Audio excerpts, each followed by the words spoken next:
Guys, I'd like to introduce you to some of our faculty, but before I just want to let you know that this really is StageBridge's year anniversary. It was 1 year ago today that I came to Los Angeles looking for a place to bring StageBridge, which is actually the nation's oldest and most prestigious theater company for seniors in the country. It started in 1979. And it started in Oakland. I was working at the Oakland one before I came here. And I was pounding the pavements looking for the perfect place. Came to West Hollywood, they loved the idea, and they actually recommended the Gay and Lesbian Center. And we are so happy that we are here. This is an amazing place. And our students have been even more amazing. And I want to introduce to you, first of all, some of our faculty. First of all, we had a light summer, 2 classes, the art of storytelling and voice class, and I was so lucky to get this person. I worked with her years ago when I was in Los Angeles. I just came back to live here. Her name is Eleanor Kumijis, and she is an amazing voice teacher, actress, playwright, instructor, and I did not know how amazing this class was until I actually took it myself. And I'd like to introduce Eleanor.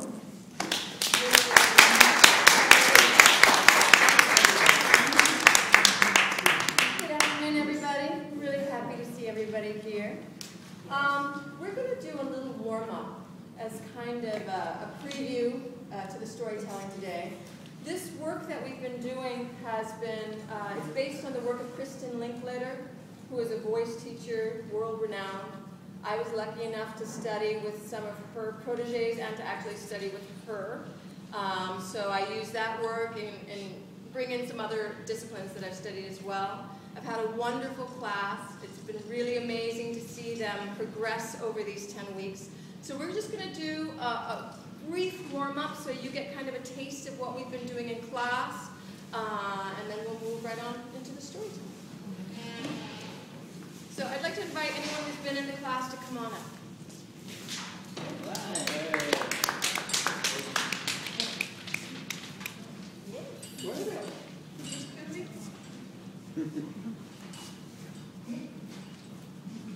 And part of this, if you want to join in from your seats, you're more than welcome. Because a lot of this is about just coming into the space.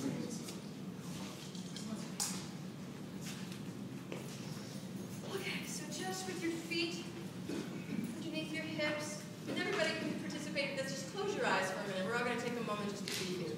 Okay, so close your eyes. Taking a deep breath. It can either be through your nose or through your mouth. Just take a deep breath in. And release. And one more deep, deep breath in. And release. Just be aware of your breath, where it is. Don't try to control it. Be aware as it enters in and how it releases out. And dare to ask yourself if you can breathe in and out of your mouth. Be aware of any place that you might be holding on. And just ask those places to soften. Maybe it's your forehead. Maybe it's your jaw. Maybe it's your lower back. If you're sitting, be aware of how your legs touch the chair, how your back touches the chair. Your mind may wander, but just ask it to come back to the breath. If you need to focus on something, just focus on coming in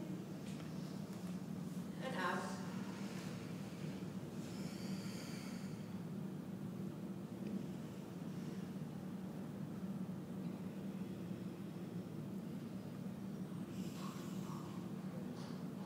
When you're ready, gently open your eyes.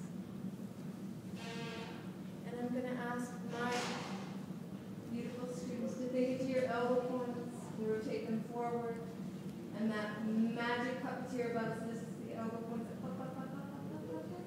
And breathe into the stretch. Good. Up through the wrist. Puppeteers pulling us up, up, up.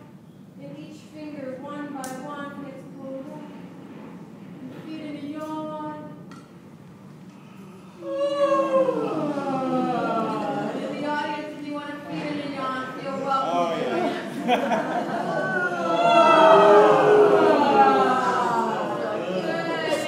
your face tight, tight, tight. Tight, tight. In the audience, you can do the same thing. And then out like you see it goes. Tongue out and everything. Good. Tight, tight, tight. And out like you see it goes. Good. And relax the face, and the strings are cut from the fingers and the wrists and the elbows. And just gently let your head drop forward and roll down your spine, vertebra by vertebra. Rolling down, thinking of the space between each vertebra, and breathing in. Make sure to bend your knees, just like gravity. Take the weight of your body, and you're going to take a deep breath in and just let a sigh on sound on deep relief. Good. In the audience, you're more than welcome to join us. One more deep sigh. Whatever would give you the most relief ever right now. Good. And rolling up the spine, one vertebra at a time. Vertebra by vertebra. Thinking into the space between. Relax your arms. Your head is the last to come up. We're going to think into our elbow points again. Rotate them forward, bring them up.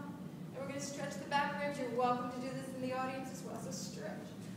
Oh, and release. And stretch. And release. A little more stretch.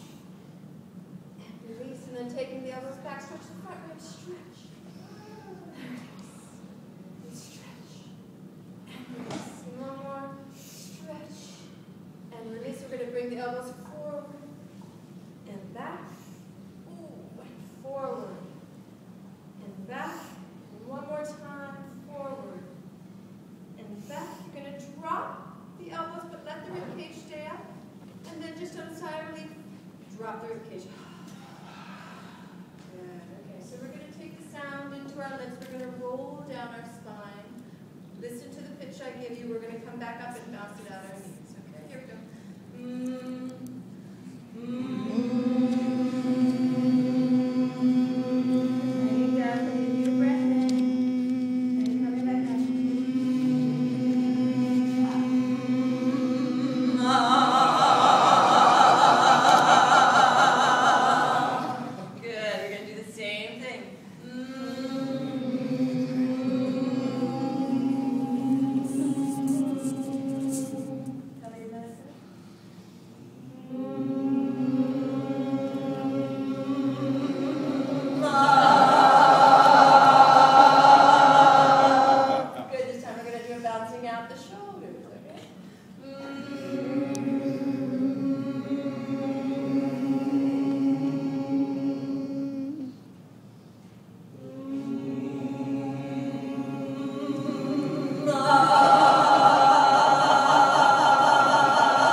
Gentle with yourself. If you've never done this before, you're going to gently just shake out your jaw on breath like this. Now, you may only be able to go, okay? Go with your own, you know your body. And then allowing the sound to travel over that jaw.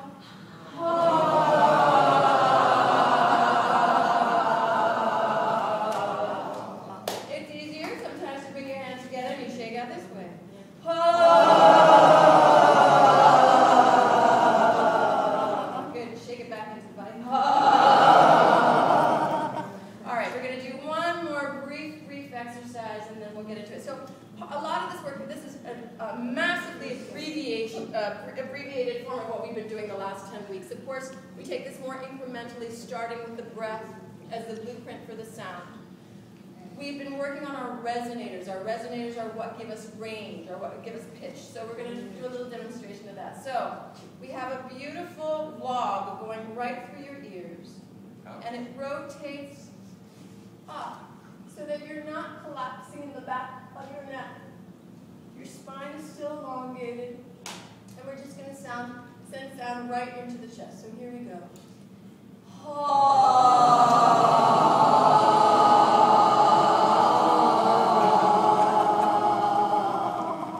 Good, and we take that beautiful wooden log and we rotate it. So we're back on the top of our neck, thinking of the head as a balloon floating up, and we go into the mouth resonator.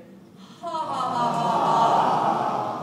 ha ha ha ha. Good, and then we're going to bring the neck forward without crunching into it again, thinking of that log, and sending the vibration right into the teeth. Good,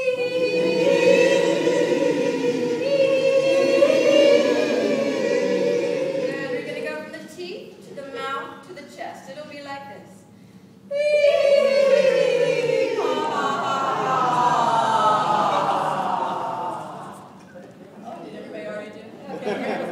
From the chest to the mouth to the teeth. Here we go.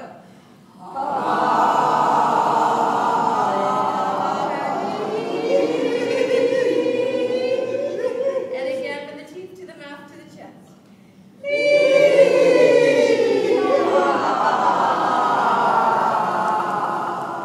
Good, and my beautiful students up here just rotating those hips a little bit for me. Thank you. We're just going to let all that sound come together.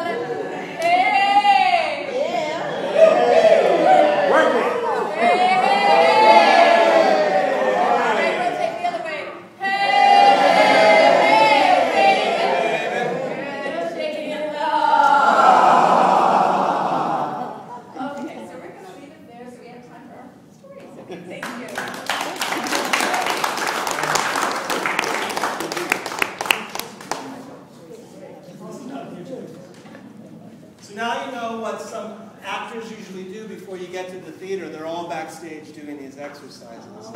Amazing that we have Eleanor usually in big companies, especially in England, in London. Every major company has a voice teacher, a voice trainer. That's why the English actors sound so wonderful, because they all have these trainings that they go through. So we're so lucky to have you. Eleanor also will be continuing her voice classes in November when we start up again, StageBridge classes. Before we go on, I want to give you a piece of really exciting news. We just got our new general manager. Her name is Brandon Daughtry Slocum, and she's from Knoxville, Tennessee. She just joined our company. She's going to be teaching Shakespeare in November and stage combat as well. So you can get out all your frustrations. Before we start the artist storytelling class, I want to also introduce another teacher who will be joining us, very, very special that I got her. And her name is Helga Sitkin. Helga, would you like to come up here?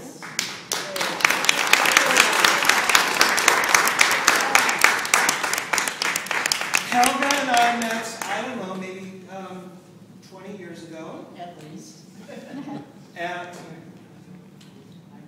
Okay. That's a piece of information I treasure. Okay. She has been on the radio, in radio broadcasting for 30 years? 40 years? You tell me your bio. But Helga will be teaching a class on the radio arts. Oh. Yeah. I may even try some of you out today. So be careful. All right, now bio. I'm 92 years old. Go, girl! And I'll give you a very brief resume. You're not giving me a job, so that I need to do that. But I like to be up front. Okay, back in 1945-47, I was in New York, which is not my hometown, that's Cleveland. And I did do some script writing, production, and so forth. I did return to Cleveland, where I became radio and TV director of an ad agency. This was during the war years. The men weren't around, so it did give the women a better chance to achieve this sort of thing. So at age 23, I also was continuity director of the local mutual network affiliate. So there was a lot of experience along this line. Okay, move forward to 1987. Now, if you remember, I'm 92. You know I'm up there at this point. I was listening to the radio, and I heard this announcement which said, if you think you'd like to be a radio personality, be on a radio show, then call this number, and we will audition you. That was a pitch from the American Radio Network. I thought, why not? I've never been a performer, and you're wonderful, by the way, and I think this would be fun. So I answered the situation, was set up an audition on that Saturday, went into the most heterogeneous mix of people that you could possibly imagine, was told that they thought I had possibilities, and they would let me know in 2 days, which they did. Okay, I was on board, they trained me, and I've had a radio show ever since. That's 25 years. At first, I chose to have a jazz show, but I very quickly realized I just didn't know enough about jazz, although I'm mad about the genre. Well, what am I interested in? What's your primary interest in life?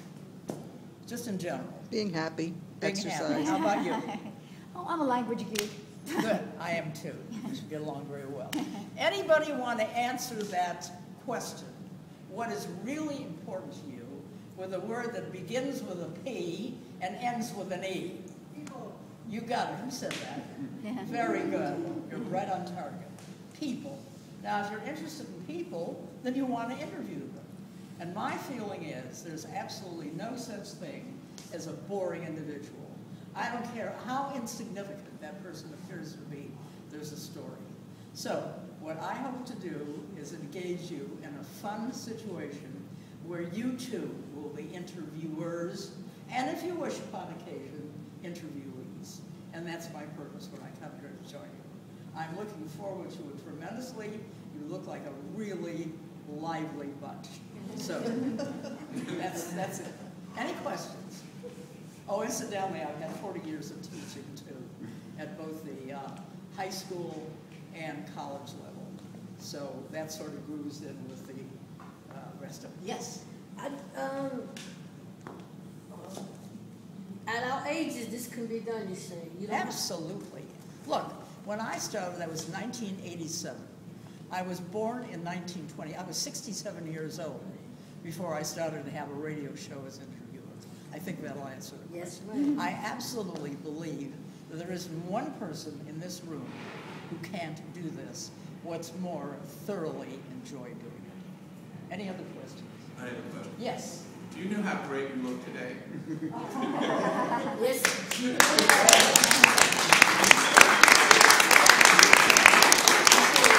That's the advantage of telling people you're 92, because they expect you to be absolutely crumbled and decrepit. So anything that if you look halfway human. Thank you, you're a darling.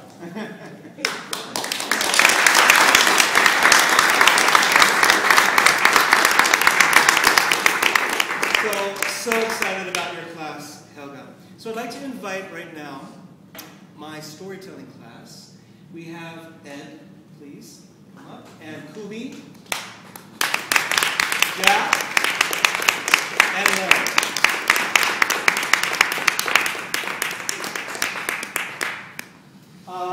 Last semester, storytellers were working on personal narratives. Some amazing stories came out. This time, we looked at the myth, at fairy tales, myths, and we asked the question, we're here at the Gay and Lesbian Center, where are the queer, lesbian, gay, transgender myths? And it was very hard for us to find where those were. But we came up with some took fairy tales or myths that they've been working on, that they've loved for years, and perhaps twisted them a little bit to their own personal lives. So I think you're really going to love these stories, and we'll begin with Kubi.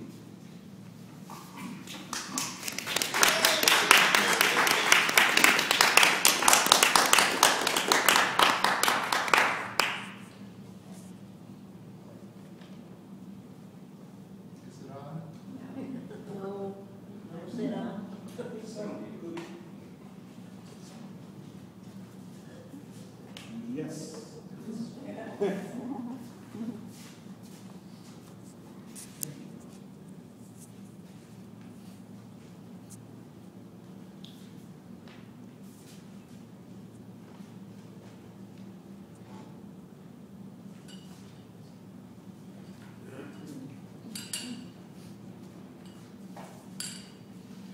is the hardest part, working with the microphone. Yeah.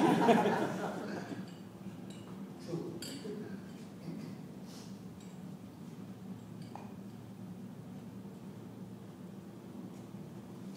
my name is Cootie, and I'm going to tell you a story. Some of you have heard, no doubt, of the two-spirited individuals, and if you haven't, I'm going to tell you a little bit about it. Well, when I was a little boy, growing up in a very white world, white Western world in the Midwest, my whole life was planned ahead of time for me, that I would, of course, go to get my education and then eventually get married and have children and all these things. And, you know, even at an early age, that didn't seem very appealing. It wasn't on the menu, so to speak.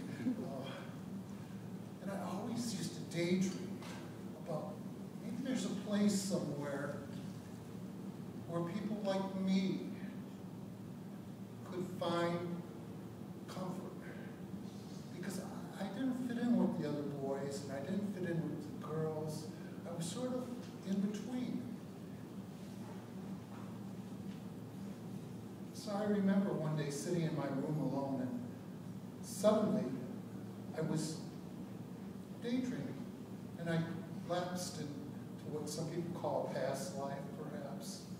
And suddenly I was a little Native American boy, about 2 years old. And I was in this great big teepee.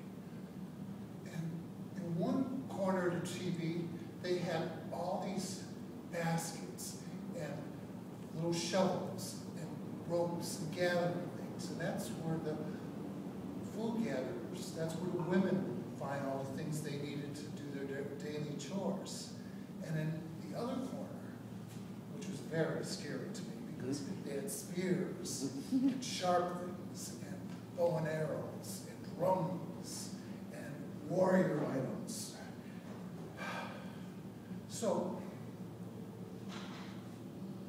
of course, I gravitated towards the softer side, but then I had to go and take a peek at the harder side too. But what I did choose,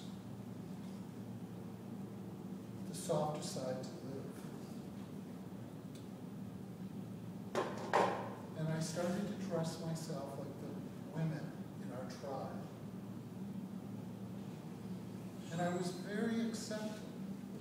I was a lot larger, I was a big boned boy, and women were much smaller, but we would spend much of our time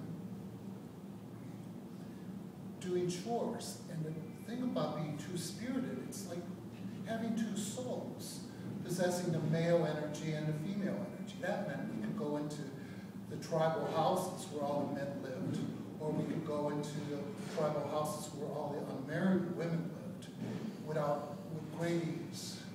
And we became the healers, we became the shamans, we became the negotiators. We were the ones that people came to for healing. And I was very proud of this, and my parents were particularly proud because when they take you to this big teepee and you respond to the opposite, which would be opposite of your physical nature, you were considered chosen.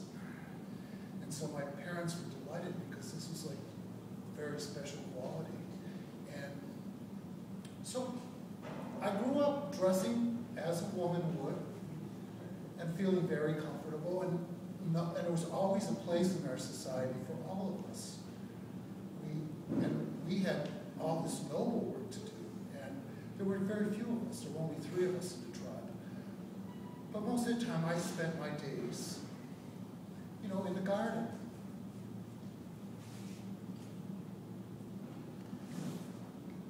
And usually with a couple of my tribeswomen, we would gather vegetables, and This particular summer, it was very hot like this summer is, and the crops were just abundant. And we couldn't gather them fast enough. They were spoiling in the fields. And we had dug underground cooling shelters, and that's where we would store everything. So during the day, we were very busy packing up things and taking it away, and then we would have things for the future and for the winter. And one day it was so hot, it was just wiping my brow, and all of a sudden, I saw smoke in the hills. I thought of fire. I thought, no, these are warrior horses. And they were coming our way.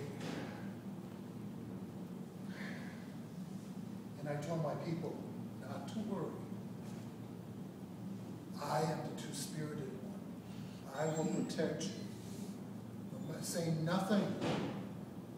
So of course, these braves came in war paint, and they were all surrounding us, and they were all aiming their weapons at us.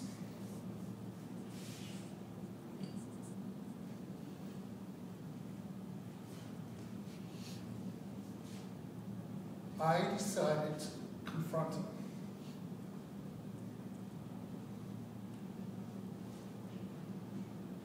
This is our land. This is our village. You're welcome to any of the food. We have more than enough food. But leave us in peace. And they became more aggravated when I said this. So I tried to be as powerful as I could and said, you have to leave now. There's no good here for you. And they began to throw their spears at me. They would just bounce off my robe. And I would say, see? You can't hurt me. I am the Holy One. I am the protector of my people. In their frustration, they rode around and created more smoke and tried to terrify us. It didn't work. I said, in the twinkle of an eye, I can curse you, and you'll never be the brave you are today. Maybe you're better off to go somewhere else and bother some innocent victims other than 3 women picking vegetables. So they decided that they were going to manifest another story about what happened, and they were going to go and make trouble somewhere else. And what we did, we went exactly to the place we were in the beginning. Picking our vegetables, storing our vegetables, and taking care of our people. Thank you.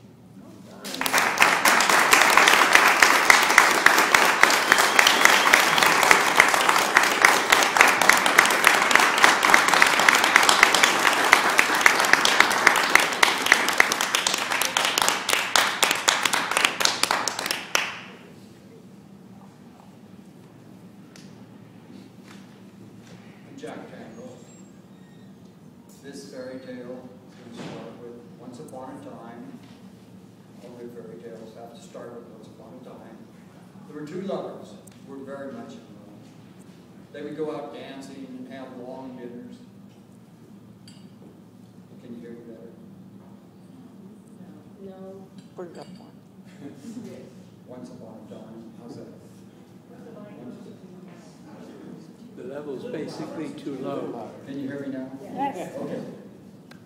Once upon a time, there were 2 lovers who were very much in love. And they would go out dancing and have long dinners and talk long into the night. And they decided, if we pool our money, maybe we can get a house together. And they looked, and they looked. They didn't have a lot of money. But they finally found one in a kind of beat-up house in a rundown neighborhood. But it was perfect, except it needed a lot of work. And the one lover said, well, I'm real handy with a paintbrush. I'll I'll fix it up inside and paint. And the other lover looked at the courtyard, and there was a pergola. And at the end of the pergola was a dead, gnarled tree, a big, beautiful trunk tree. It was very ugly at the top, just bare limbs, little bare limbs sticking out, no leaves on them at all. And he decided, you know what I can do? I'll grow wisteria on the pergola. Then I'll train it up that tree, and we'll make a wisteria tree. And that's what they did. And it was beautiful. They would have Sunday afternoons out there. They would have friends over for dinner. It was a very nice life, and it went on for quite a few years. But as it wont to happen with lovers after they've been together a long time, there was always something that needed fixed up. The house was very run down, and they would come home from work, and they would be very tired. And sometimes they were a little too tired for sex at night. And the young lover, he was very disappointed because he was used to getting what he wanted. And then the economy got bad. And one lover was slightly older, and he lost his job. And he was having a hard time because he was a little older finding work. But he looked and he tried real hard. And he sent out lots of resumes. The younger lover, sometimes they would go out to dinner. And the younger lover had friends he was trying to impress. Sometimes the older lover would drink a little too much and tell a little bit of silly jokes and be a little loud. And that kind of embarrassed him. And then he began to feel like the older lover wasn't working quite hard enough to find a job. And he began to say, well, if you'd send out more resumes, and if you wouldn't spend so much time in the garden. But actually, the guy was really working very hard trying to find work. And one day, the younger lover comes home from work, and underneath that wisteria tree, it had been a very hot day, he found his lover dead from a heart attack. And he was numb. He was just destroyed.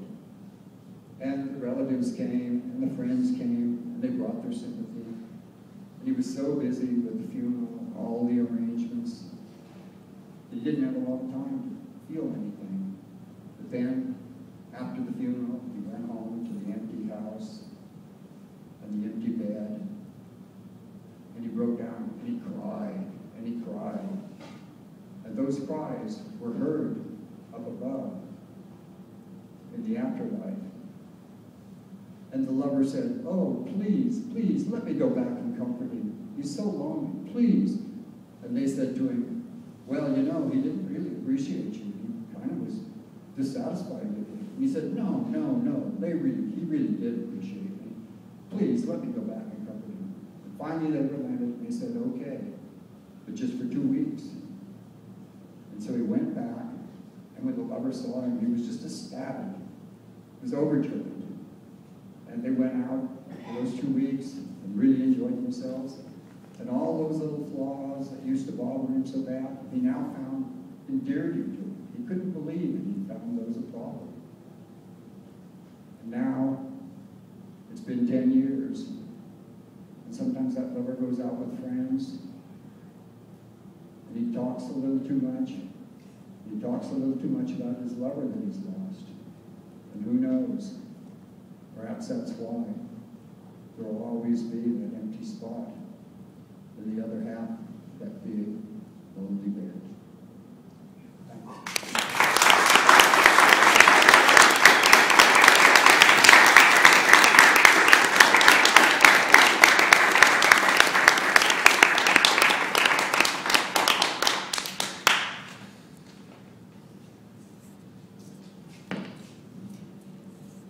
It's so nice to see a live group.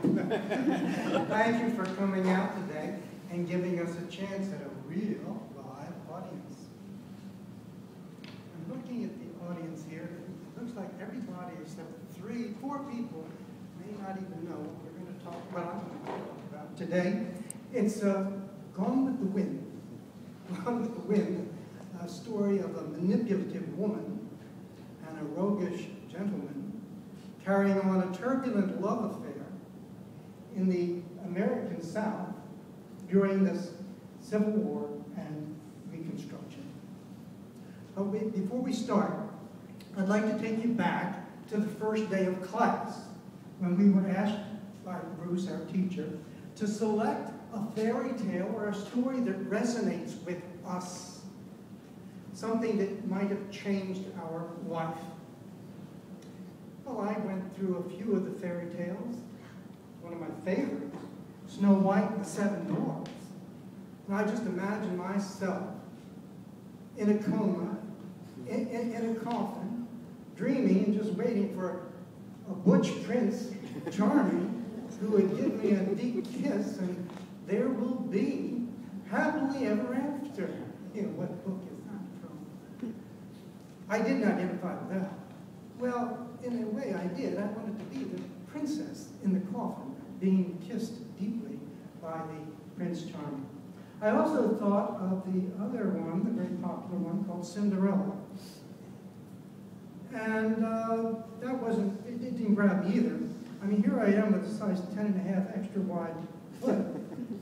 Can you imagine sinking that into a size 4 or 6 slipper, glass slipper? Be a bloody mess, I tell you. But I was lucky because when I was about 7 years old, I saw Gone with the Wind for the first time. That made a lasting impression. I see the hands of anybody who's familiar with Gone with the Wind? Most of you. Well, I hope those of you who are familiar might revisit Gone with the Wind, and those of you who have never seen or heard about the movie Gone with the Wind, you might check it out at the library. You can rent a tape. The movie is great. It was touted one of the longest movies. It was over 3 hours, and they served the movie with an intermission. Let's go back to the Civil War time. Any kind of war, I don't know why they call it the Civil War, that war. What did we learn from that? We haven't learned. It was really tragic. I mean, you had the North and the South. You had cousins and uncles and brothers and sisters shooting each other. How horrible it was. What a waste of lives. Matter of fact, one of the biggest battle, I think there were over 23,000 people who perished on the fields. It truly was rivers of blood on that battlefield. Then, when the war was over,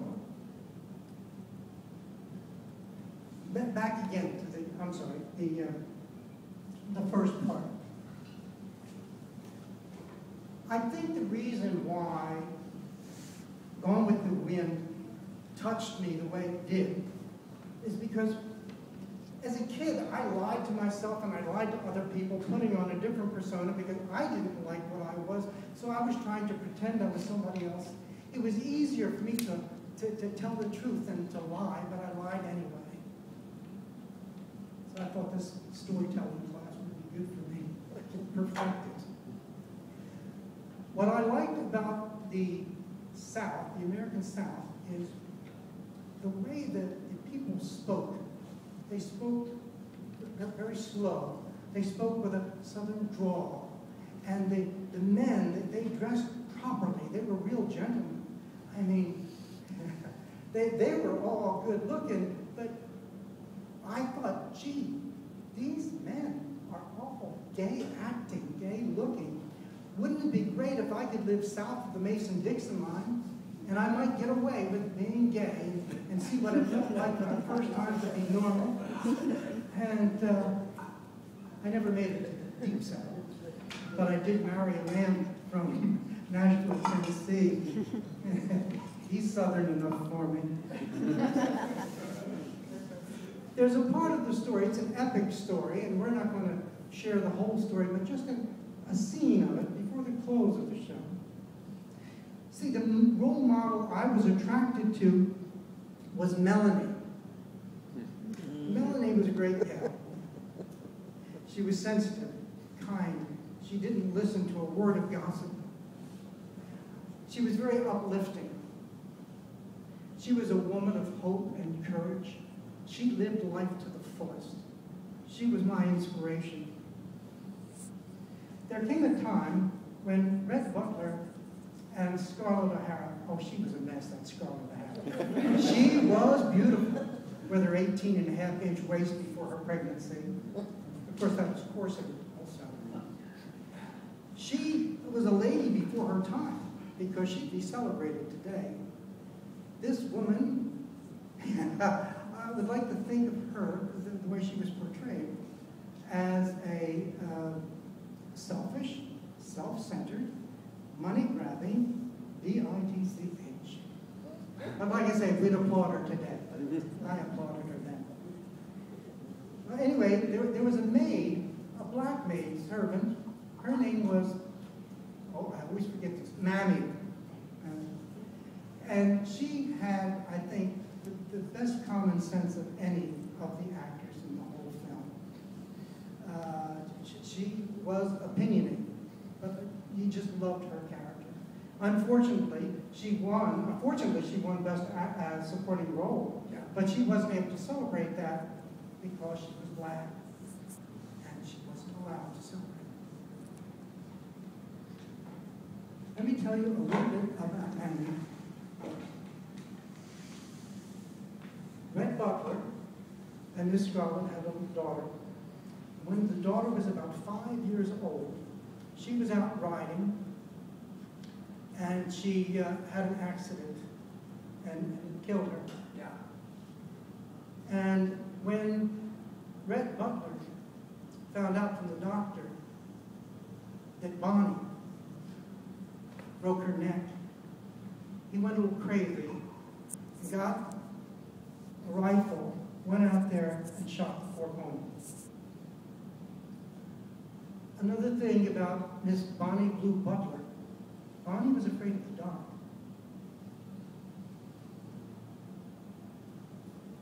There was nothing Red could do to bring himself to have the child buried. What he did was he locked himself in the nursery. And this is the part in the movie that's not there. But it's the part I like to think, imagine what occurred.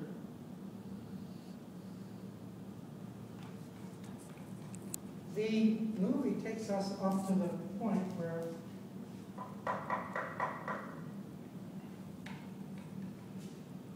the voice from the nursery said, "Get away from here and leave us alone."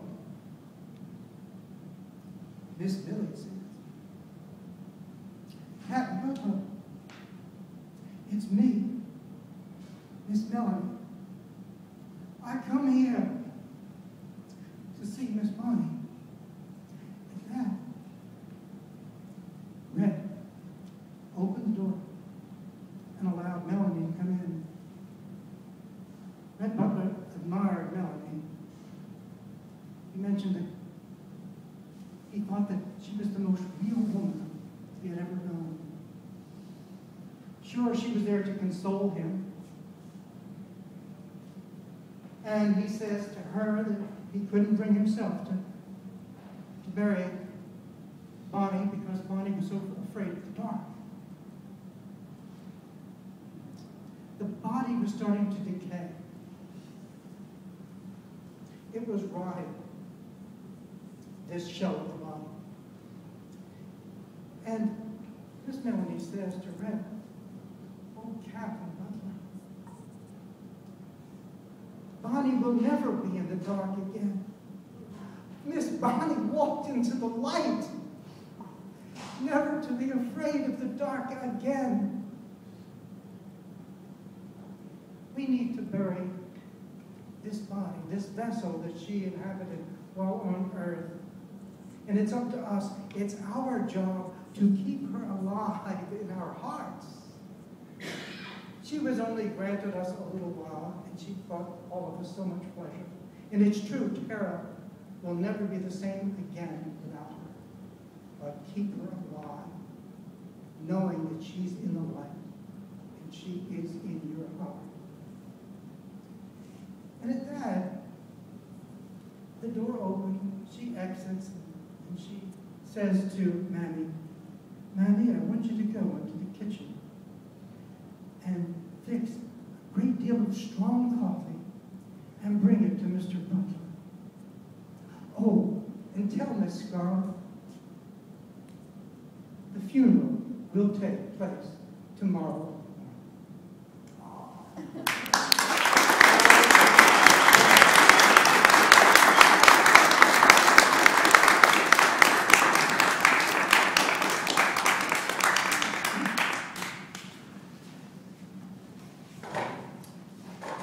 I'm going to try to do this without a mic. Tell me if you can't hear me, I'll use the mic. I did rehearsals with the mic, so. Hi, my name is Larry Rubenstein. As a boy, I was always very lonely and very frightened. I sensed that I wasn't like the others and didn't know why. I just knew that I had feelings that I'd better not let anybody else know about. In elementary school and certainly throughout high school, I was fascinated with the other boys, especially the really good-looking athletes, especially the older boys. My brother was 6 years older than me, and I loved it when he brought his friends over to the house. And I could just sit there with all those beautiful men. Didn't dare let anybody know my feelings. I was also a bit of a nerd. And my favorite magazines were Popular Science and Popular Mechanics. I love those classified ads in the back of the magazines. And I would always send for stuff from Edmund Scientific, all the gadgets I could find. There was one ad in the back of Popular Mechanics that really intrigued me. The headline said, "Learn how to stop time." And then when it went on, "Master the secret ancient technique of stopping time. You can move about normally while the rest of the world is frozen. Think what you can do." Oh my God, I thought and dreamed and fantasized about the things I would want to do if I could just stop time. So, of course, I sent for the book. Book. But 3 weeks later, this flimsy little pamphlet arrives, about 10 pages. But within those 10 pages, it actually taught me everything I needed to know. What I learned was that you first have to sense the tempo of time. See, time has a rhythm that varies, but at any time it's a very specific tempo in a very specific direction. Well, it took a lot of practice and a lot of patience to finally be able to sense time. But once I did, I couldn't miss it. I mean, it was always there. It pretty much took over my body. I could always feel the rhythm in my body, kind of like what happens at a disco. You know, I was actually able to kind of dance to the rhythm of time. Well, once you really internalize it and you feel this vibration of time, the way you stop time is that you start spinning in the opposite direction of time. And as you spin, time starts slowing down. And when you stop, time stopped. And time, you can keep time stopped for about an hour, and if you don't start it again, it just starts up by itself. Oh my God, so I had an hour to do all the things I wanted to do before time started again. Well, most people, I think, if this happened to them, what they want to do is they want to go out and steal everything, right, from the stores. But I wasn't interested in stealing. I had one agenda in mind. I wanted to get my hands on all those beautiful boys I was in love with. My #1 crush was Alan Doctor. He was my brother's best friend, and he was a big varsity athlete, and he was real good looking and had a muscular, hairy body. So I decided what I was going to do is run over to Alan's house. So I left the house. As soon as I left the house, it hit me. My God. Everything was still. I couldn't hear a sound. I looked around. There were some people across the street, perfectly still. One had a dog. The dog wasn't moving.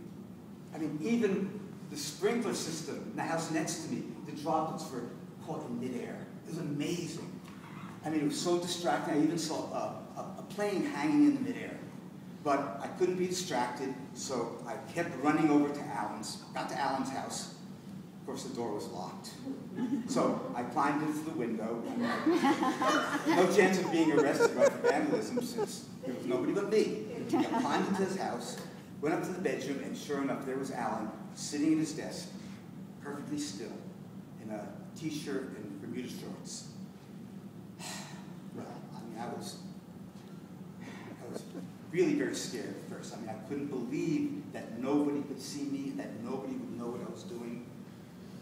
But I went over to Alan and I touched his shoulder. He didn't move. I put my hand on his chest. Still didn't move. I leaned over and I kissed him on the mouth. My God, what a fantasy. Something I've always wanted to do with Alan. And you know, it felt so good. He wasn't cold and stiff like a corpse. He was actually still warm and supple. So I leaned over him and I slowly unbuttoned his shirt and ran my hand on his chest, his hairy, muscular chest, and down on his stomach. Then I took his clothes off, took all his clothes off, and managed to get him naked on his bed on his back. And I climbed up on top of him, and I explored every inch of his body. My God, I had my face down in his groin. I turned him over and stuck my nose down into his ass. Loved the smell. Amazing, I could still smell, even though everything was frozen. Well, I had 40 minutes of the most incredible sheer bliss I had ever experienced in my life. But I realized that, you know, I only had an hour, so I spent the rest of the time managing to get his clothes back on him, carry him over to the desk, get him positioned just the way I had found him. And I left him there, and I ran all the way home before I started spinning around in the same direction as time to start time again. Well, the next day, it seemed like nobody, looked like there was no sign of anybody knowing what I had just done. Alan even came over to visit my brother, and he still had that same kind of nonchalant attitude towards me. I mean, I could tell that he had no idea the escapades I had with him. But I knew. And let me tell you, I knew, and I loved him even more than I did before. So these jaunts in stopping time, these sessions, continued for years. I got better and better at it. Lots and lots of sessions with Alan. And all the other hot guys I knew. Anytime I saw a hot guy, I would go into a stop time session. To the point where I thought, yeah, that I'm worried that this may turn into an addiction or something. But strangely enough, just the opposite happened. You know, after the first initial thrill and excitement of being able to do this, the sessions got somehow gradually less and less fulfilling. I eventually realized that these stop time sessions were actually making me feel even lonelier than I had before. Because when you get no interaction, no participation, no positive response from the other person, you know, it's really just tantamount to some glorified masturbation. So I started doing it less and less.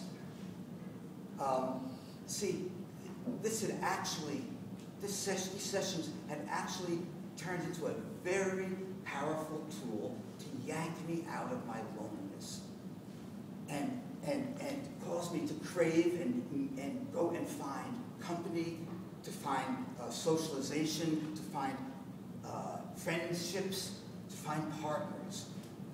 So I started doing these stop time sessions less and less. They didn't compare now to the kind of fulfillment I was getting from real life, from my interaction with real people. So it slowed down. Pretty soon I stopped doing it entirely. I think after years I probably even lost the knack.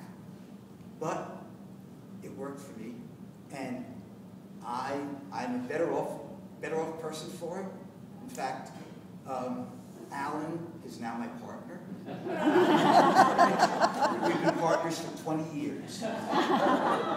And our love and closeness has grown so much that one very intimate night, I broke down and I told him all about those stop time sessions I had with him. As soon as I told him, I regretted it. Oh no, what have I done? He is going to be furious. Oh, I've ruined one of the greatest relationships I've ever had in my life.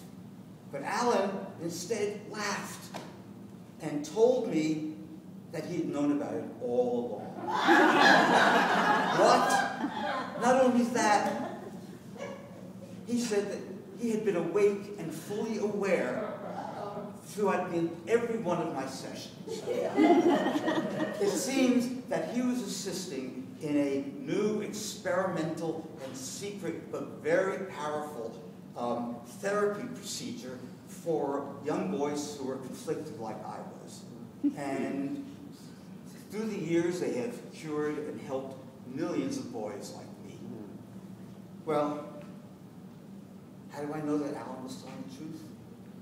Well, as a matter of fact, he ended up recruiting me into the program as an assistant, a stop session assistant and actualizer. As a matter of fact, I really got to stop talking now because I got to be home in about 20 minutes for this cute boy down the street who was stopping time and coming over. This is his third session.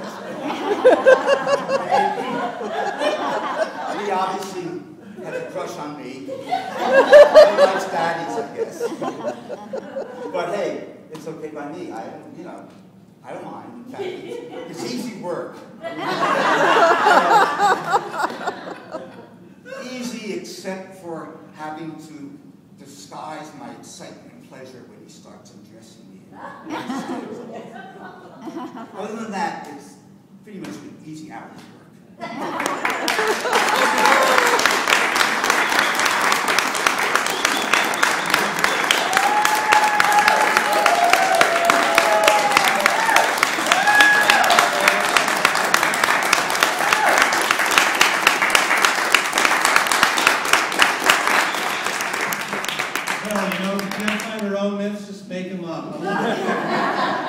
Good job, boys. Good job. So thank you very much for coming again. Look in the program for November for upcoming exciting new programs, voice classes, Shakespeare, basic acting classes, and more. Thank you very much for coming. Stagebridge.